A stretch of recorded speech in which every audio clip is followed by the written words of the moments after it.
അവയവ കച്ചവട കേസിൽ ഇടനിലക്കാരുടെ വീടുകളിൽ ഇ.ഡി. പരിശോധന. കൊല്ലം പുളിയത്തുമുക്ക് സ്വദേശിനി ശ്രീജ, കൊല്ലം സ്വദേശി സുധീർ എന്നിവരുടെ വീടുകളിലാണ് എൻഫോഴ്സ്മെന്റ് ഡയറക്ടറേറ്റ് പരിശോധന നടത്തിയത്. ഇതേ കേസിൽ നേരത്തെ ഇരുവരെയും അറസ്റ്റ് ചെയ്തു.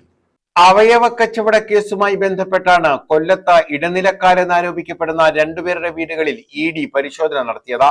പുളിയത്തുമുക്ക് സ്വദേശിനി ശ്രീജയുടെയും കൊല്ലം സ്വദേശി സുധീറിന്റെയും വീടുകളിലാണ് ഇ.ഡി. പരിശോധന നടത്തിയത്.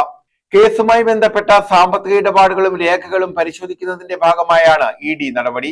ഇതേ കേസിൽ നേരത്തെ ഇരുവരെയും പോലീസ് അറസ്റ്റ് ചെയ്തിരുന്നു.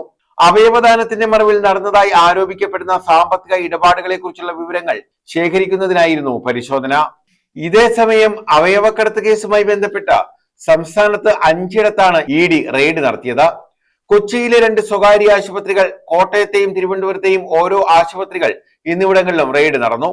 അവയവക്കടത്തുമായി ബന്ധപ്പെട്ട് കള്ളപ്പണ ഇടപാടുകൾ നടന്നിട്ടുണ്ടെന്ന വിവരത്തിന്റെ അടിസ്ഥാനത്തിലാണ് ഇ.ഡിയുടെ നിർണായക നീക്കം. കേസിൽ നേരത്തെ അറസ്റ്റിലായ പ്രതികളെ ചോദ്യം ചെയ്തതിൽ നിന്നും സാമ്പത്തിക ഇടപാടുകളുടെ രേഖകൾ പരിശോധിച്ചതിൽ നിന്നുമാണ് സ്വകാര്യ ആശുപത്രികളിലേക്ക് അന്വേഷണം നീണ്ടത്. പരിശോധന നടക്കുന്ന കേന്ദ്രങ്ങളിൽ കനത്ത സുരക്ഷ ഏർപ്പെടുത്തിയിരുന്നു. അവയവക്കടത്ത് കേസിലെ സൂത്രധാരന്മാരിൽ ഒരാളെന്ന് വിശ്വസിക്കപ്പെടുന്ന നജീബിന്റെ ബാങ്ക് അക്കൗണ്ടുകളിലേക്ക് വൻതോതിൽ പണം എത്തിയിട്ടുണ്ടെന്ന് ഇ.ഡി. കണ്ടെത്തിയിട്ടുണ്ട്. സാമ്പത്തിക ബുദ്ധിമുട്ട് അനുഭവിക്കുന്ന പാവപ്പെട്ട മനുഷ്യരെ കണ്ടെത്തി കുറഞ്ഞ തുക നൽകിയാണ് ഇവരുടെ അവയവങ്ങൾ സംഘം കൈക്കലാക്കിയിരുന്നത്. ഇതേ അവയവങ്ങൾ ആവശ്യക്കാരിൽ നിന്ന് കോടികൾ വാങ്ങി മറിച്ചു വിറ്റു.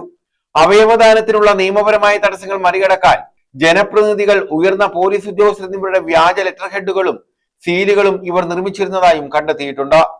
ന്യൂസ് ബ്യൂറോ, കൊല്ലം.